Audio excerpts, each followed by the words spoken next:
और आपकी वो कामना पूरी नहीं हो रही, बहुत प्रयास कर लिया आपने, कामना सिद्ध नहीं हो रही, एक लोटा जल, एक जल का पात्र लीजिए, उस जल के पात्र को लेकर उसमें थोड़ा सा लाल चंदन डालकर बेलपत्री के वृक्ष के नीचे और देवादिदेव महादेव को चढ़ाना प्रारंभ कर दीजिए, शिव को चढ़ाना थोड़ा सा जल। उसके बाद में एक लोटा जल स्वच्छ फिर शिव जी को चढ़ाओ।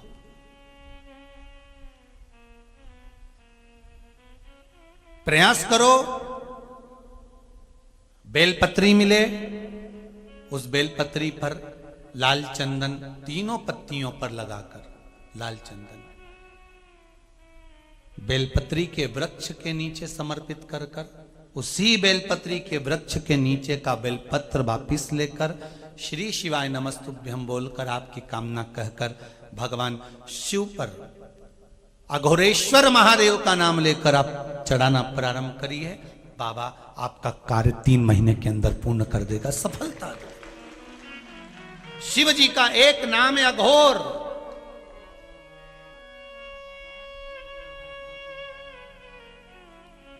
ईश्वर, तत्पुरुष, शिव का एक।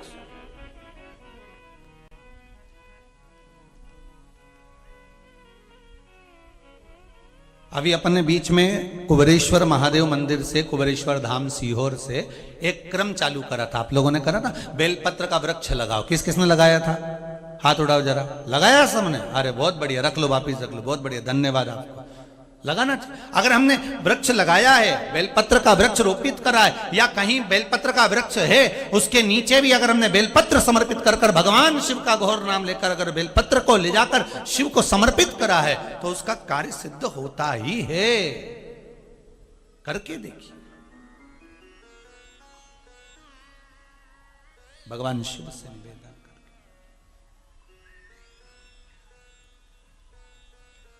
महाराज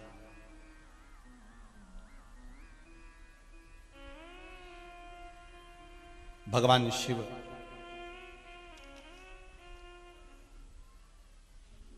वो साधारण नहीं, पूरे संपूर्ण विश्व का कल्याण करने वाला। वो कहते ना, जग का स्वामी है तू, अंतर्यामी है तू, मेरे जीवन की अनभित कहानी है तू। मेरा शंभु पूरे संपूर्ण का, पूरे ब्रह्मांड का, पूरे विश्व का और चराचर जीवों का, संपूर्ण जीवों का वो स्वामी है। हर युग में भगवान शंकर ने ब्रह्मा जी को ज्ञान उपदेश दिया है। हर युग में भगवान शंकर ने अपना एक स्वरूप का दर्शन ब्रह्मदेव को दिया है।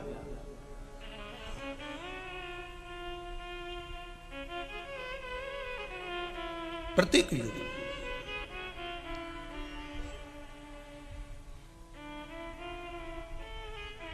महाराज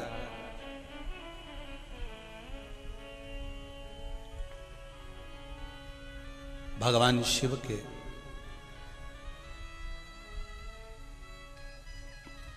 5 मुख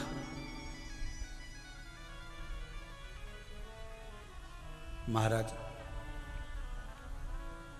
और ये 5 मुख शिव जी के ब्रह्मा जी को हर युग में आकर अपने स्वरूप का दर्शन कराना और उस स्वरूप का दर्शन कराकर ब्रह्मा जी को सृष्टि का भाव प्रकट करना।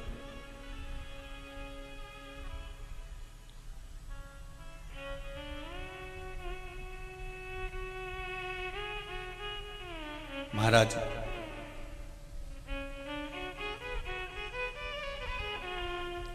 शिव जी का एक मुख जो पश्चिम की ओर वर्णन करता है उसको कहते हैं साधो जात।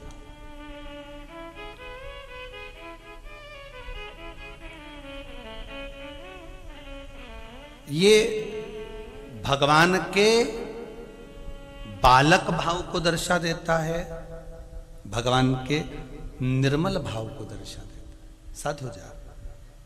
दूसरा जो उत्तर की ओर भगवान का मुख है उसको वामदेव कहते हैं। ये विकारों का नाश कर देता। तीसरा, दक्षिण की ओर जो मुख भगवान का है उसको अघोर कहा गया।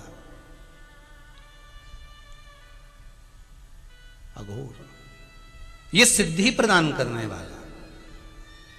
महाराज, जो पूर्व की ओर भगवान का मुख है,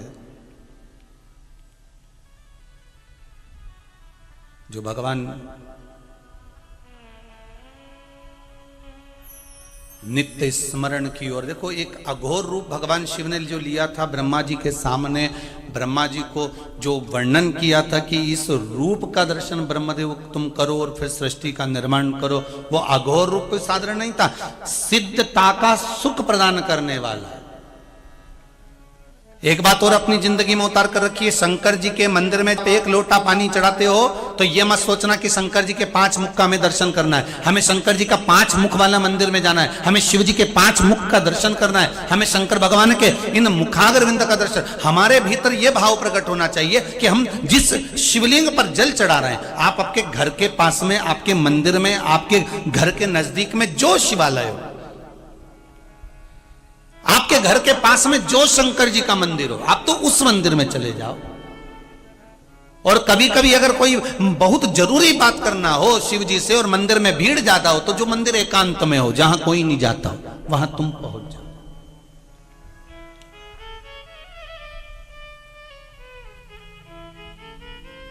उसके लिए भी लिखा है किसी ने, बड़ी बड़ी सुंदर बात लिखी उसमें।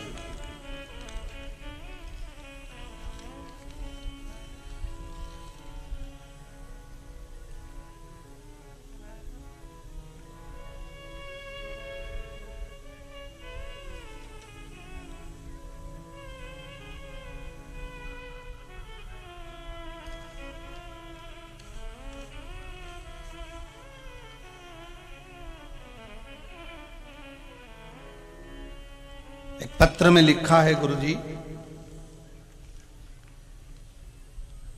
श्रीमती विनीता संतोष जी चौरसिया, चौरई जिला छिंदवाड़ा मध्य प्रदेश से हैं।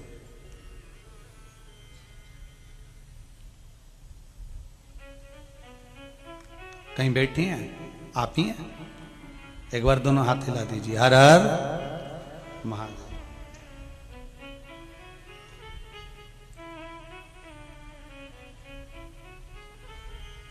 आपने लिखा है गुरुदेव, आपने कहा था कि जब कभी मौका मिल जाए तो एकांत में जाकर शंकर जी के मंदिर में कुछ दिल से कह दिया करो। आपने पत्र में लिखा है। तो गुरुदेव, मैंने एक बार भगवान शिव से जाकर एकांत में, पशुपति व्रत भी मेरे चल रहे थे और एक एकांत के मंदिर में पहुंची और शिव जी से जाकर मैंने प्रार्थना करी।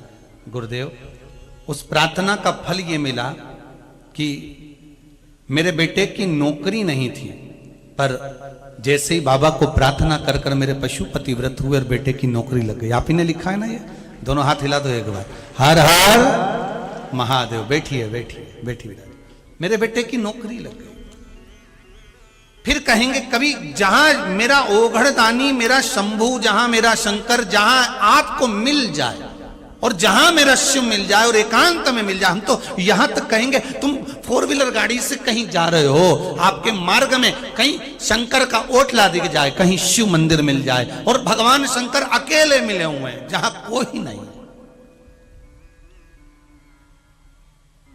ओ घड़ी बैठा मेरा शंभू,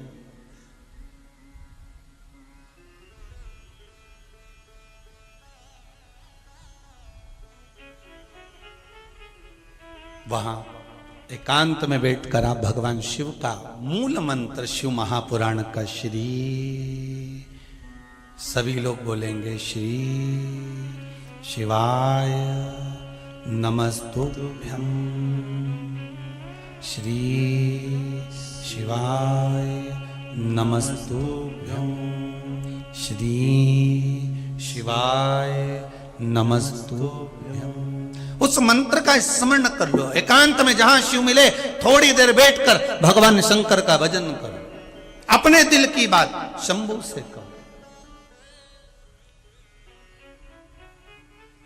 वो एक गाने में एक लाइन है ना, उसको याद कर लिया करो। आ बैठ मेरे पास तुझे देखता रहूं, ना मैं कुछ कहूं ना तुम कुछ कहो। बस उतना अंदाजा लगा लो।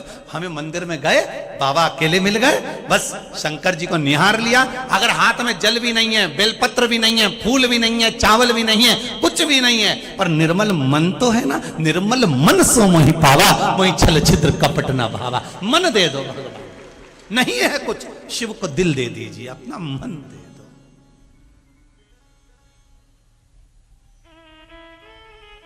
भगवान को अपना हृदय दे दो।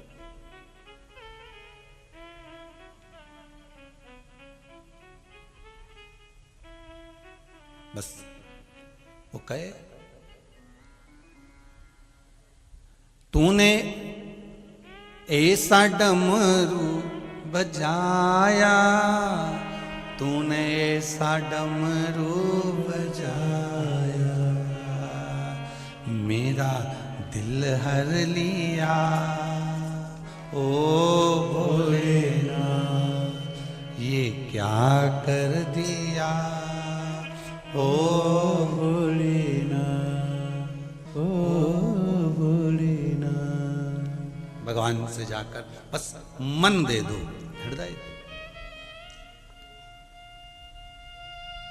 कुछ देना है भगवान को तो अपना हृदय। नहीं है कुछ, एकांत में हो, आप जा रहे हो गाड़ी से, आप जा रहे हो मोटरसाइकिल से, आप जा रहे हो पैदल, शिव जी का मंदिर दिख गया, अंदर दरवाजा बंद है, मंदिर के अंदर भी नहीं जा सकते, शिखर का दर्शन हो रहा है, तो शिखर देख कर भी शंकर के आगे हाथ जोड़कर कह देना, बाबा आज आपके शिखर का दर्शन हो गया। शिखर दर्शनम सर्व पाप नाशनम। आज मेरे पाप मिट गए, इसलिए मुझे शिखर का दर्शन। आज मेरे कष्ट मिट गए, आज मेरे रोग मिट गए, इसलिए मुझे शिखर का दर्शन हुआ। बहुत उत्तम। महाराज, पूर्व का मुख तत्पुरुष कहलाया। महाराज, जो अपनी आत्मा का सुख प्रदान करने, और महाराज ऊर्ध्व मुख ईशान कहलाया। ऐसे जो भगवान शंकर के जो 5 मुख हैं, ये पंचानंद भगवान शिव को जो कहा जाता है, इनके जो नेत्र हैं, 5 जगह से नेत्र से केवल 3 या 5 नेत्र से देवाधिदेव महादेव नहीं देख रहे हैं। एक मुख पर 3 नेत्र हैं, तो 5 मुख पर 15 नेत्र हैं। 15 नेत्र से अगर भगवान निहार रहे हैं, 15 नेत्र से मेरा शंभु अगर देख रहा है, 15 नेत्र से मेरा ओघड़दानी अगर आपके सम्मुख में है, तो जरा विचार करिएगा कि 15 नेत्रों से देखकर हमारे कितने कितने विकारों को वो नष्ट भी कर रहा है, तो हमको सुख का भान भी कराते जा रहा है, हमको आनंद की अनुभूति भी कराते जा रहा है।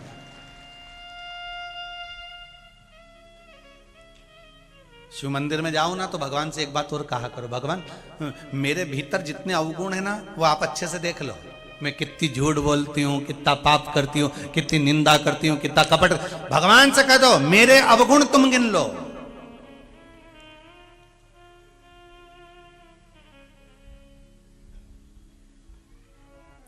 फिर भी अगर मान लो अवगुण देख भी लिए, तो भी तारना तो आप ही को है।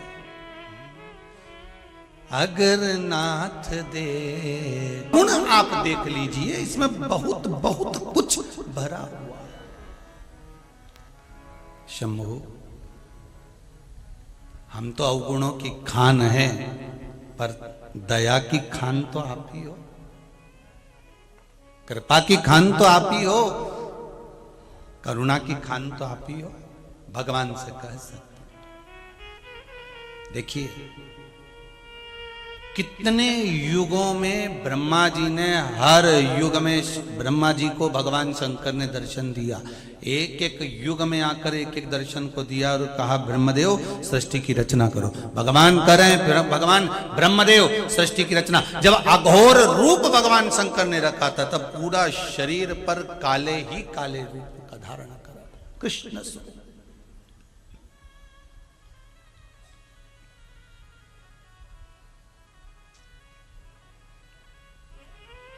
शिव महापुराण कहती है गौर वर्ण का शिवलिंग, कृष्ण वर्ण का शिवलिंग। बहुत बहुत ध्यान देना, आज कथा निकली है त्रिनेत्र शिव महापुराण में, तो अच्छे से समझ लो। जहां जहां से आए हो आप लोगों ने शंकर जी के शिवलिंग का दर्शन करा आप लोगों के मंदिर में? तो कोई शिवलिंग तो काला पत्थर का, काला पाषाण का होता है। बोलो सही है कि गलत है? जम के बोलो, सही है। और किसी किसी मंदिर में सफेद पाषाण का, सफेद पत्थर का भी शिवलिंग होता है। करें दर्शन आप लोगों ने? कहीं काला पाषाण का है, काले पत्थर का है, कहीं श्वेत पत्थर का है, और कहीं कहीं शिवलिंग का दर्शन करते हैं। जैसे नर्मदा जी के जल से जो शिवलिंग प्रकट होते हैं, कंकर शंकर नर्मदा के, तो उसका जो स्वरूप होता है वो चित कवरा सा होता है। करें दर्शन? जहां लगे आपको कि हमने ये वाला दर्शन नहीं करा, कभी नर्मदा जी का शिवलिंग का जो दर्शन करेंगे, नर्मदेश्वर महादेव का दर्शन करेंगे, नर्मदा जी के जल में से जो शिवलिंग प्रकट होते हैं उसका दर्शन करोगे, तो वो आप शिव मंदिर में जाकर देखेंगे तो उसमें लेहर मिलेगी, उसमें पानी की आकृति या चारों तरफ रिंग या कोई राउंड बना हुआ, कहीं कोई निशान बना हुआ, कोई चंद्र बना हुआ, कोई स्वरूप बना हुआ, कोई सूरज बना हुआ। ऐसा नर्मदा जी में से जो कंकर निकलता है उसमें आप रूप आकृति रहती है।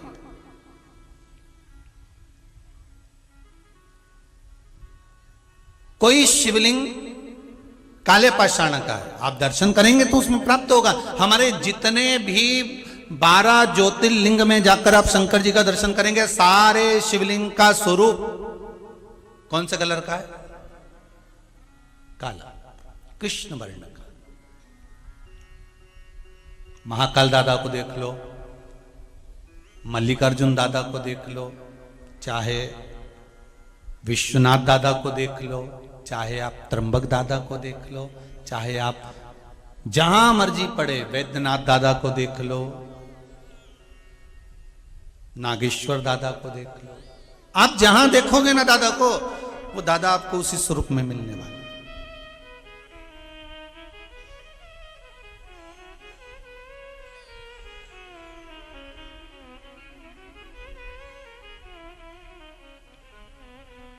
महाराज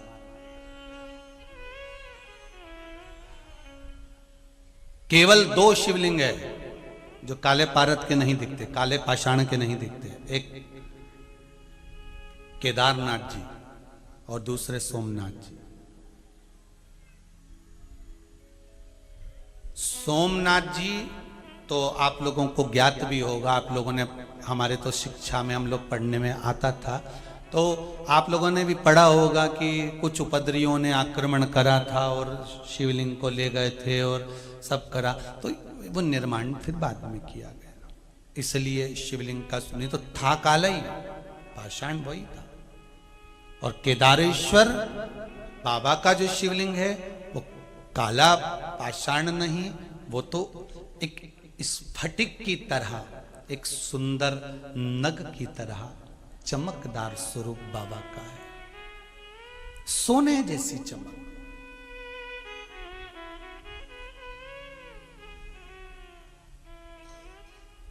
त्रिनेत्र शिव महापुराण की कथा कहती है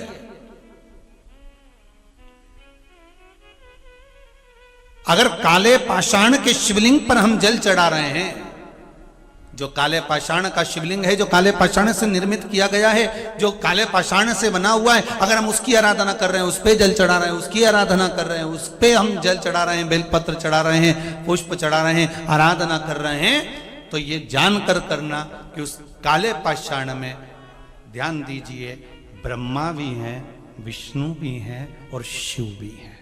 कौन कौन है उसमें? ब्रह्मा, विष्णु और शिव। और उसी काले पाषाण के शिवलिंग के अंतर्गत महाराज ब्रह्मा अपने चारों मुख से, शिव अपने पांचों मुख से और भगवान विष्णु अपने हजारों मुख से वहां पर विराजमान है। उस काले पाषाण के शिवलिंग के अंतर्गत सारे देवता, तीनों देवता अपने अपने मूल स्वरूप में, अपने आनंदित स्वरूप में हजारों मुख कर कर उसके अंतर्गत विराजमान है। और अगर हम कहीं सफेद शिवलिंग का दर्शन कर रहे हैं, मार्बल के शिवलिंग का दर्शन कर रहे हैं, श्वेत पाषाण के शिवलिंग का दर्शन कर रहे हैं, तो त्रिनेत्र शिव महापुराण की कथा कहती है, हम अगर उस शिवलिंग का दर्शन कर रहे हैं तो उसमें दो स्वरूप हैं। एक मेरा औघड़दानी शिव और दूसरा है मेरी माता रानी जगत जननी जगदम्बा मां पार्वती उस स्वरूप में विराजमान। और सफेद पाषाण के शिवलिंग में केवल और केवल शिव और पार्वती ही नहीं, सफेद पाषाण के शिवलिंग में माता पार्वती के जितने जितने अवतार हुए हैं और जिस जिस अवतार में माता पार्वती शिव जी की हुई हैं, वो सारे स्वरूप माता के उस शिवलिंग के अंतर्गत विराजमान रहते हैं। महाराज बड़े ध्यान दीजिएगा। और अब आता है तीसरा शिवलिंग, जिसमें नर्मदा जी के जल से निकला हुआ, जिसमें लहर बनी हुई है, निशान बने हुए हैं, कोई तरंग बनी हुई है, कोई मुखाग्रविंद बना हुआ है, कहीं चंद्र बना हुआ है, कहीं सूर्य बना हुआ है। उस शिवलिंग की आकृति में कुछ ना कुछ कलाकृति बनी हुई है।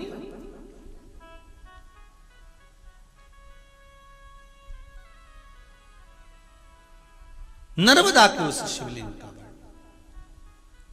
और माई नर्मदे हर, कोई नर्मदा कोई साधारण है क्या, जिसमें से एक पाषाण अगर प्रकट हो रहा है, एक शिवलिंग अगर प्रकट हो रहा है, तो शिवलिंग का वर्णन किया गया। कहा इसमें शिव है, इसमें पार्वती है और इसमें भगवान शंकर के 13 की 13 बच्चे विराजमान हैं। ये वो शिवलिंग है नर्मदा का, वो शिव।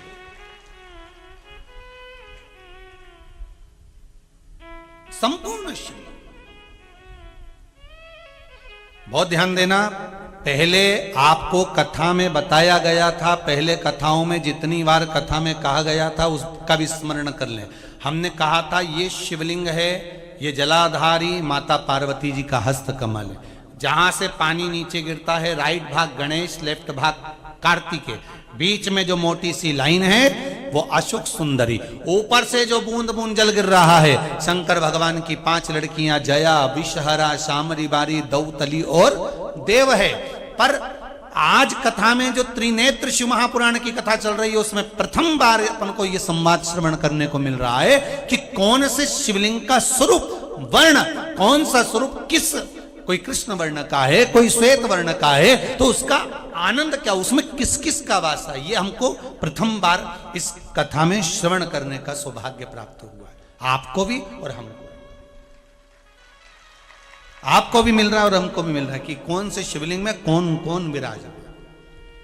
महाराज अब आ जाइए, एक शिवलिंग और होता है जिसको कहते हैं स्फटिक का शिवलिंग।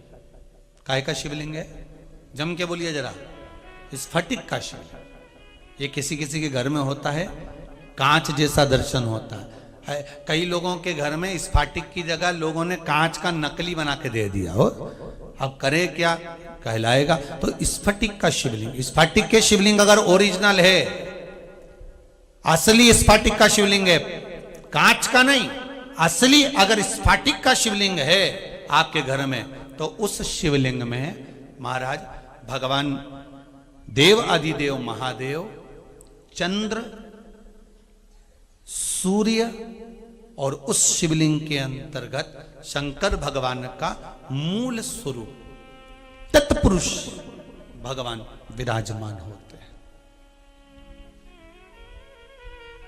महाराज और एक शिवलिंग आता है पारद का शिवलिंग, है किसी के यहां पारद का शिवलिंग है?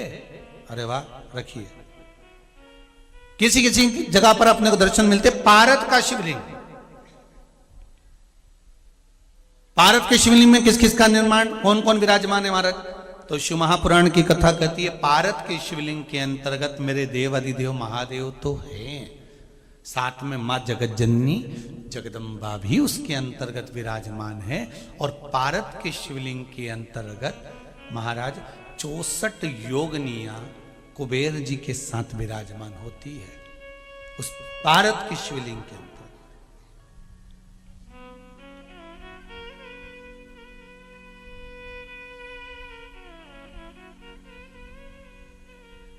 कभी आप मथुरा जाएं तो मथुरा की जन्म स्थली पर जहां पर बिरला जी मंदिर बनाए हैं बड़ा सारा, राधा कृष्ण सरकार वहां पर विराजमान है, उस मंदिर के अंदर ऊपर चढ़कर जाएंगे तो वहां पर आपको पारद के शिवलिंग का दर्शन होगा। वहां हो सकता। और कभी आप जम्मू जाएं तो वहां भी पारद के शिवलिंग का दर्शन होगा। अब आजकल तो कई मंदिर ऐसे भी हैं, हमारे इंदौर नगर में भी हैं, जहां पारद के शिवलिंग का दर्शन हो सकता है। इन शिवलिंग का स्मरण हम कर रहे हैं। अब कई लोगों को यह ज्ञात नहीं है कि कौन से शिवलिंग पर क्या चढ़ा दिया जाए कि उसका फल हमको 4 गुना मिल जाए। हम चढ़ाते जरूर हैं, आप भोजन करते जरूर हो, पर कोई डॉक्टर के पास जाओगे, डॉक्टर साहब से कहोगे डॉक्टर साहब मेरी आंखों से कम दिख रहा है, मेरी आंखों से नजर नहीं आ रहा है, मेरी आंखों में जाला पड़ रहा है, मेरी आंखों से कम कम दिखे, क्या करना चाहिए? तो डॉक्टर साहब बोलेंगे एक काम करो, तुम थोड़ा सा गाजर खाना चालू करो। अब तुम रोटी तो खाते थे, सलाद भी खाते थे, पर डॉक्टर ने कहा गाजर खा। अब तुमने गाजर खाना प्रारंभ करा, गाजर खाना प्रारंभ करा तो आंखों की ज्योति बढ़ना प्रारंभ हुई। तो कोई अगर तुम्हें कोई मार्ग बताए कि भाई भोजन तो कर रहे हो, रोज कर रहे हो, पर किस पदार्थ से हमारे शरीर को क्या लाभ मिलता है, ये कोई ज्ञानी, कोई डॉक्टर बता सकता है, कोई गुरुजन बता सकता है।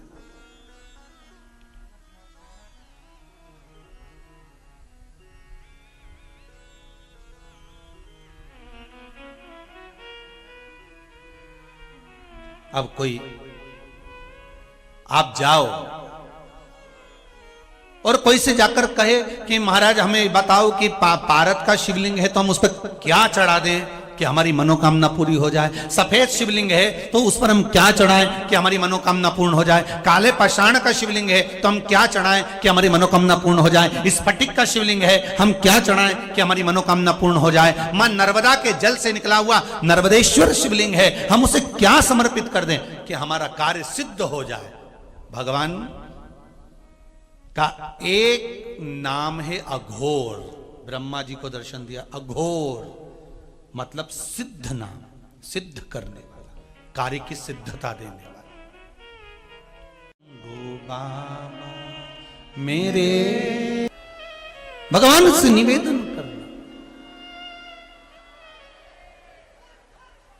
भगवान शिव ओघड़दानी त्रिकालदर्शी कैलाशी अविनाशी शिव कह रहे हैं, शंकर की कथा कर रही है, ओगड़दानी त्रिकालदर्शी कैलाशी का चरित्र कह रहा है कि आप जिस शिवलिंग में पूजन करने के लिए जा रहे हो, जिस शिवलिंग का आप आराधना करने जा रहे हो, उसका स्मरण आपकी चित्तवृत्ति में होना चाहिए कि हम किस शिवलिंग में पूजन कर रहे हैं और वहां जल चढ़ाने पर हमें किस किस चीज की प्राप्ति हो,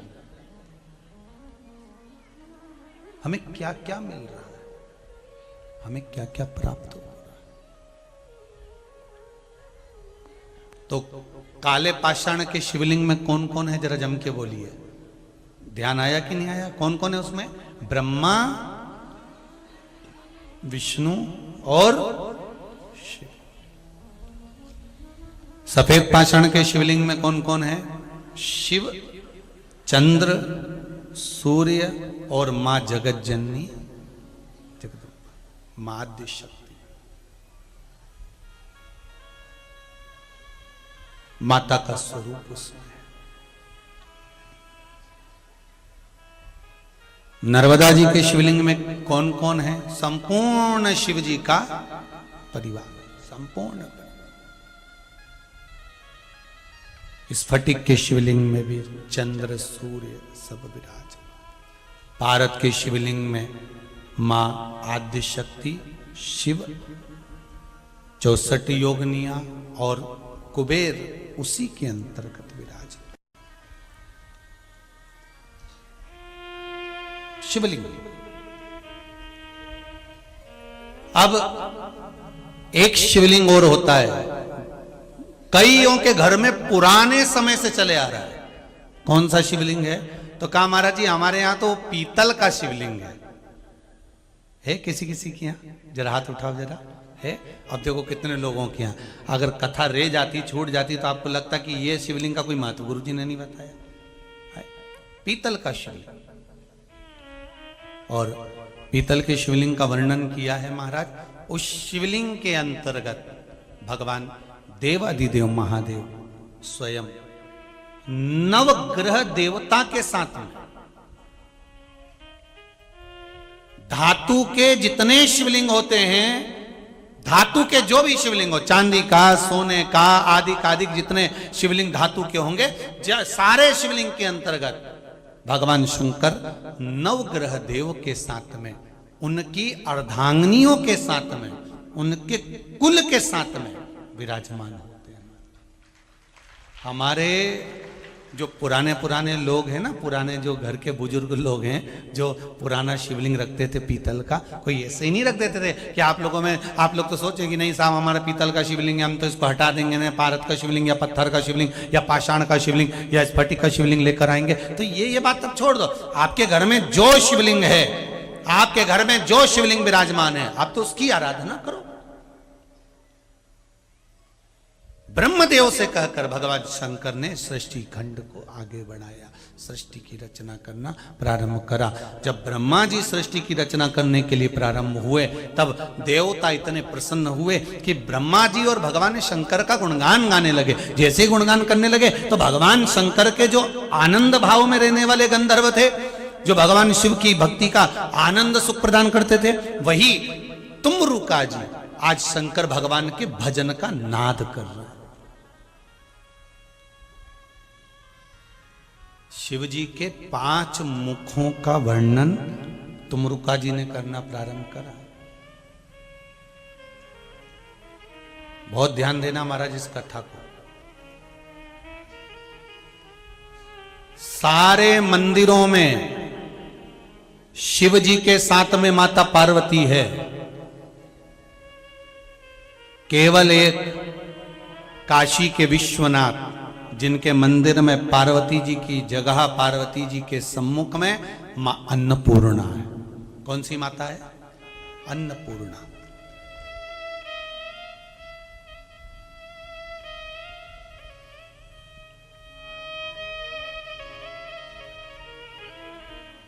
काशी कितने कोस की है? पहले कथाओं में कहा है। काशी कितने कोस की है? जम के बोलो जरा। 5 कोस की। काशी कितने कोस की? 5 कोस की काशी, जहां पर भगवान शंकर अन्नपूर्णा के साथ विराजमान है। सारे मंदिरों में माता पार्वती के साथ काशी विश्वनाथ भगवान शंकर विराजे हैं। केवल काशी की भूमि पर, काशी के अंतर्गत, उस काशी की पावन धरा पर, मां गंगा के घाट पर शंकर भगवान अन्नपूर्णा के साथ विराजमान है। उसका कारण समझना कि काशी 5 कोस की और शंकर भगवान अन्नपूर्णा के साथ विराजमान है। तो क्या शिवजी ने अन्नपूर्णा के दरवाजे पर भिक्षा मांगी? अन्नपूर्णे सदा पूर्णे,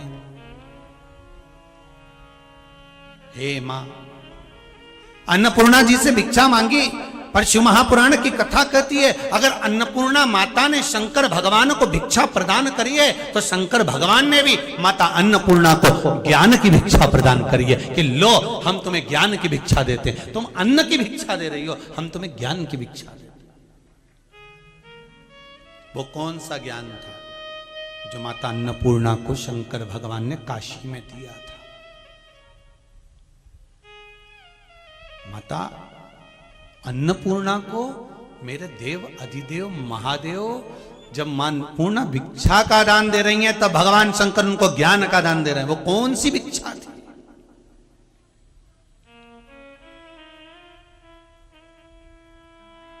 वो कौन सी भिक्षा? अन्नपूर्णे सदा पूर्णे शंकर प्राणवल्लभे हे मां, हे मां। शिव कह रहे हैं भिक्षाम देई, पर माता अन्नपूर्णा ने भिक्षा दे दी। अन्नपूर्णा जी ने कहा बाबा रुको, आप हमें अगर कुछ दे रहे हो तो हमने सुना है जो देता है और जो लेता है, तो लेने वाला कुछ तो देकर जाता है। तो शंकर जी ने अन्नपूर्णा जी से कहा आपको क्या चाहिए वो बताओ, आपको क्या दिया जाए।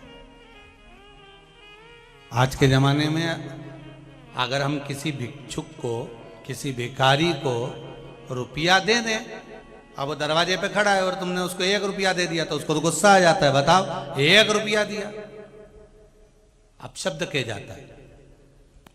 बल्कि अगर किसी को कुछ दिया जाए, किसी को तुमने रोटी दी, कम्बल दिया, सामान दिया, तो उसको क्या चाहिए कि वो तुम्हारे को आशीर्वाद देकर जाए कि भैया बहुत अच्छा करा आपने, मुझे ये दे दिया, अच्छा हुआ मैं भूखा था आपने मुझे भोजन दे दिया, अच्छा हुआ आपने ये कर दिया। तो वो गुणगान गाए कि आपने मुझे ये दिया है, आपने मुझे ये प्रदान किया।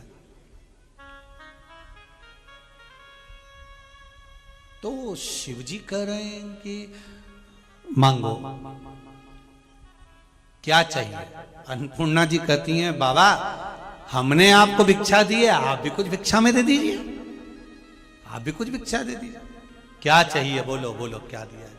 तो अन्नपूर्णा महारानी ने संपूर्ण विश्व के कल्याण के लिए शिव जी से, उनके जो 5 अवतार हुए हैं, उनने जो ब्रह्मा जी से सृष्टि की प्रकरण को आगे बढ़ाने का क्रम कहा है उसको सुनना चाहा है। माता अन्नपूर्णा कर रही है भोलेनाथ आप अपने अवतार के कारण बता दीजिए, आपके अवतार के स्वरूप बता दीजिए।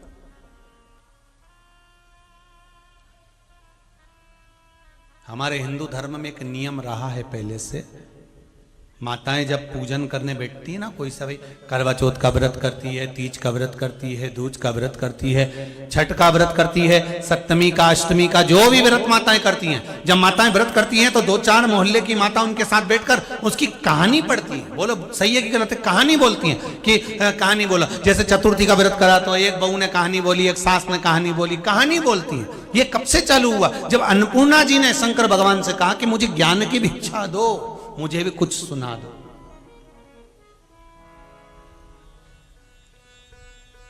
मुझे भी कुछ, जैसे पार्वती जी ने शिव जी से कहा था भोलेनाथ सुना दो वही कथा जिसे सुनकर मैं भी अमर हो। हे शंभु,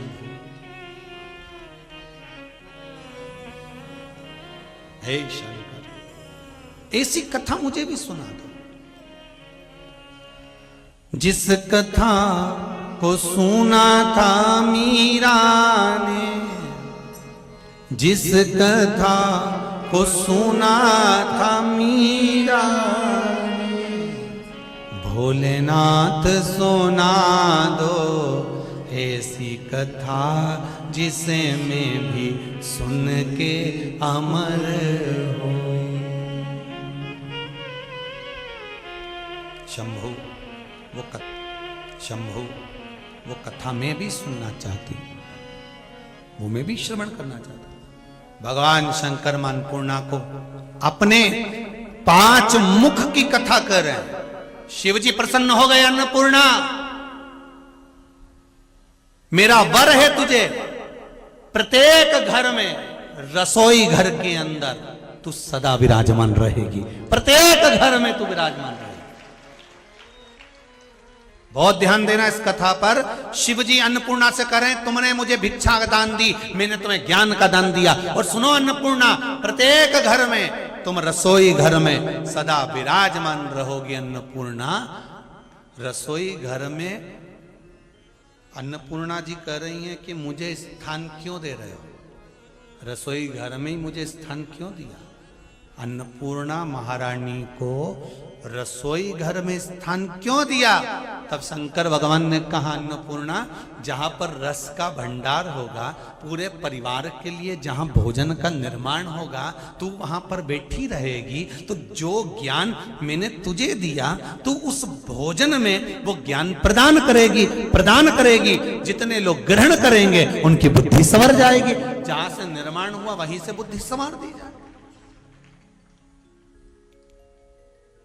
जहां से निर्माण हुआ है वहीं से बुद्धि को संवारा जाए। अन्नपूर्णा प्रसन्न हो गई। अन्नपूर्णा जी के हृदय में सुख समाहित हो गया। अन्नपूर्णा जी के हृदय में आनंद समाहित हो गया। ये प्रसंग को तुमरुका जी ने देवलोक में गा दिया।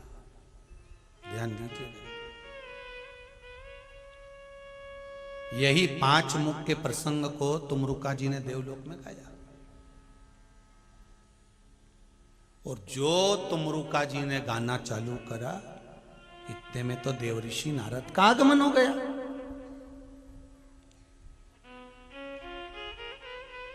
और जितने लोग बैठे थे सब तुमरुका जी की तारीफ कर रहे थे। वाह वाह वाह वाह, क्या बात, वाह वाह वाह, क्या जोरदार, क्या आनंद से। तो आप लोगों ने देखा होगा ना, कहीं भजन संध्या चलती है, कहीं कुछ चलता है, तो चलते चलते चलते चलते कोई ने बहुत अच्छी चीज गा दी, तो लोग कहते वाह साहब बहुत बढ़िया। तो देवताओं ने जब तुमरुका जी के मुख से शंकर भगवान का गुणगान सुना, तो देवऋषि नारद वहां आए, श्रीमन नारायण करते हुए। देवऋषि नारद जब पहुंचे, तुमरुका जी तो शंकर जी का गुणगान गा रहे थे, शिव जी का गुणगान गा रहे थे। और देवऋषि नारद को देखा नहीं, परखा नहीं, जिसने भी देखा बस तुमरुका जी को देखा। और तुमरुका जी को देखकर सबने उनका वर्णन किया। वाह क्या जोरदार गाया। सरस्वती मैया बोली वाह तुमरुका जी क्या जोरदार। लक्ष्मी जी बोली क्या तुमरुका जी क्या जोरदार। ब्रह्मा जी बोले वाह वाह तुमरुका जी। भगवान विष्णु बोले वाह वाह तुमरुका जी। अब देवऋषि नारद के परम मित्र हैं तुमरुका जी, परम मित्र हैं तुमरुका। पर देवऋषि नारद को भी हृदय में थोड़ी सी क्या हो गई, बोलो तो। जैसे थोड़ी थोड़ी जलन छिंदवाड़ा वालों को भी हो रही होगी नवे गांव वालों से। थोड़ी थोड़ी जलन तो हो रही होगी कि नवे गांव में शिव महापुराण की कथा हुई और हमारे छिंदवाड़ा में नहीं हुई, तो थोड़ा बहुत तो लगे। अब और कई लोगों को लगेगा कि भाई आखिर क्यों, तो ये थोड़ी सी जो जलन है ना, वो देवऋषि नारद के हृदय में आ गई थी। और नारद जी के हृदय में क्या जलन भाव आई, नारद जी के हृदय में आ गया। ओ बताओ, यहां तो सब तुमरुका जी तुमरुका जी तुमरुका जी कर रहे। अब देखो, नारद जी भी भजन गाने वाले, तुमरुका जी भी भजन गाने वाले। नारद जी भी गायन करने वाले, तुमरुका जी भी गायन करने वाले। नारद जी भी स्वर सम्राट और तुमरुका जी भी स्वर सम्राट। अब दिक्कत क्या हो गई कि इनका यश क्यों फैल गया, तो नारद जी का हृदय जल गया। और शिव महापुराण की कथा कहती है, जो शंकर का गुणगान गाता है उसका यश तो पूरे विश्व में फैल जाता है। तुम शिव का गुणगान करो, शिव का। शंकर राम को भी प्रिय है, शंकर कृष्ण को भी प्रिय है, शिव सबको प्रिय। जो भोला भाला व्यक्ति होता है ना, एकदम सीधा साधा, वो सबको प्रिय लगता है, एकदम सीधा। और जो टेढ़ा होता है ना, गाली गलौज करने वाला, अपशब्द बोलने वाला, टेढ़ा आड़ा बोलने वाला, तुम्हारे घर में कोई कोई हो, कहीं की ऐसी मासी तुम्हारे घर में हो जो एकदम तेज तर्राट, तो कोई मासी के ही नहीं पूछे, इसके मत बुलाना शादी में, जब देखो जब लड़ाई कराए। कहीं का फूफा ऐसा हो जो गुस्सा करता हो, आड़ा टेढ़ा बोलता हो, तो क्या इसको मत बुलाना, बहुत आड़ा टेढ़ा बोलता। कहीं का मामा ऐसा हो जो आड़ा टेढ़ा बोले, गुस्सा करे, तो क्या इसको मत बुलाना। और जो एकदम सीधा, एकदम सरल, एकदम भोला, तो क्या साहब उसको तो गाड़ी लेकर लिया और बेचारा सीधा साधा आदमी मार्ग से भटक जाएगा है। ये तो बेचारा जैसे ही ट्रेन से उतरे नहीं तो गाड़ी लगा देना हो, नहीं तो कहीं का बेचारा आना था नवे गांव। नवे गांव भी दो है, एक छिंदवाड़ा के इधर, एक छिंदवाड़ा के उधर। वो तो आज मालूम पड़ा जब एक भगत का फोन सीहोर पहुंच गया कि कथा कहाँ हो रही है, तो कहा नवे गांव। तो क्या हम नवे गांव तो पूरा छान लिए, कथा ही नहीं मिली। तो फिर उन्होंने फोन लगाया कि भाई नवे गांव में कथा कहाँ हो रही, तो कि नवे गांव में कथा तो बैंक के पीछे। अच्छा, तो वो बैंक के पीछे भी गया, तो क्या हम बैंक के पीछे गए तो वहां तो सुअर घूम ही रहा है, ढेर सारा, मतलब नवे गांव में कथा, वहां तो 3-4 सुंगरा घूमी रिया। तो क्या कहीं अच्छा एड्रेस तो पूछो, कथा कहाँ हो रही, तो उन्होंने फिर फोन करा, तो क्या नवे गांव में हो रही है, तो क्या नवे गांव में तो खड़े।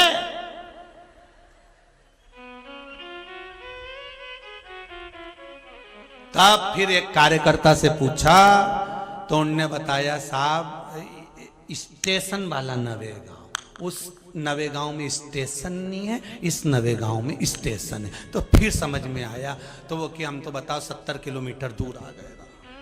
अब बताओ, जाना था इधर, पहुंच गए उधर।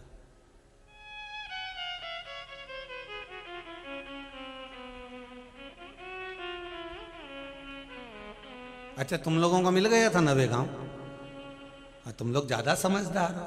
अब वो बेचारा भोला सीधा साधा है, वो तो बेचारा सीधा साधा था। तो जो सीधा होता है, एकदम सरल, एकदम सहज, तो कहा साहब उसको लेकर आ जाओ, वो बिल्कुल सीधा है, उसको लाइए हैं। और जो एकदम तेज तर्राट नहीं, वो तो स्टेशन पे उतरते से ही फोन लगा के बोले क्यों रे गाड़ी नहीं लाया, तो समझ लो तेज है। और जो स्टेशन से उतर के भी पूछ ले क्यों रे भेरू का मकान कौन सा है, तो घर पूछते पूछते पहुंच गया। किसी को परेशान नहीं किया, किसी को कष्ट नहीं दिया, किसी को कुछ नहीं दिया, चले जा रहा। अब तुमरुका जी शंकर जी का भजन कर रहे थे, देव ऋषि नारद के हृदय में थोड़ा सा ग्लानि हो गई, थोड़ी सी ईर्ष्या। और ये ईर्ष्या केवल नारद जी को नहीं होती, संसार में आप कोई कार्य कर रहे हो, आपने कपड़े की दुकान खोली, आपने पान की दुकान खोली, आपने कहीं नौकरी करी, आपने कहीं सर्विस करी, आपने कहीं बिजनेस करा, आपने कहीं भजन करा, आपने कहीं कीर्तन करा, आपने कहीं कथा करी, आपने कहीं राम नाम लिया, आपने कहीं कृष्ण नाम लिया, तो जो बाकी के होंगे ना, देव ऋषि नारद और तुमरुका समझ लो, और देव ऋषि नारद जैसे कोई होंगे तो उनका हृदय थोड़ा जलेगा। बताओ, इसका चल रहा है, इसकी महाराज को स्वयं माता अंजना समझाती हैं, कैसरी बाबा समझाते हैं, श्री हनुमान जी महाराज समझ जाते हैं।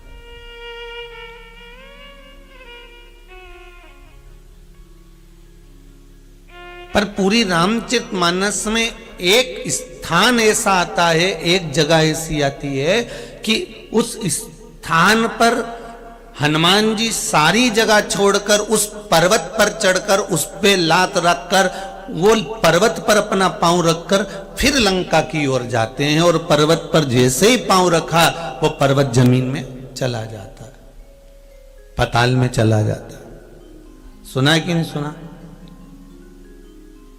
जिस पर्वत पर हनुमान जी ने अपना चरण रखा, जिस पर्वत पर हनुमान जी ने अपना पांव रखा, जिस शिला पर हनुमान जी ने अपना पांव रखा, वो पर्वत पांव रखते से ही पाताल में चला गया, और हनुमान जी उड़कर सीधे पहुंच गए लंका की ओर। और बीच में हनुमान जी के लिए सुरसा भी आई, विश्राम के लिए व्यवस्था भी करी गई, सब कुछ करा गया। पर हनुमान जी सबकी परीक्षा में पास होते होते होते होते लंका पहुंच गए। हनुमान जी लंका पहुंच गए। पर कभी आपने विचार करा कि जीवन में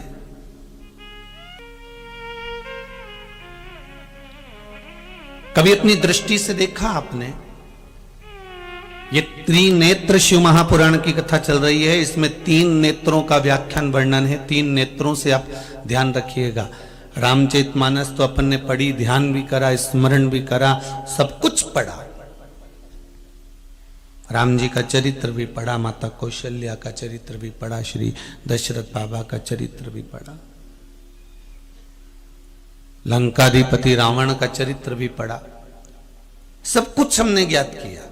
पर कभी हमारे मन में ये प्रश्न खड़ा हुआ कि श्री हनुमान जी महाराज सारी जगह को छोड़कर उस पर्वत पर चढ़े, एक पत्थर के ऊपर चढ़े, उस पत्थर पर चढ़कर हनुमान जी महाराज जो ऊपर की ओर उड़े और पत्थर पताल में चला गया, वो पत्थर था कौन?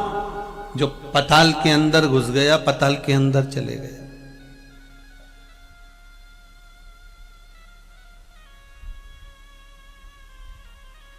मेरे भगवान कृष्ण जिस जिस वृक्ष के ऊपर चढ़े, जिस जिस डाली पर बैठे, उस डाली का भी वर्णन हमारे शास्त्रों में है।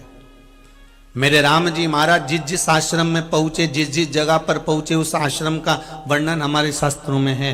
पर हनुमान जी महाराज के मार्ग में चलते चलते सुरसा मिली, उसका वर्णन था।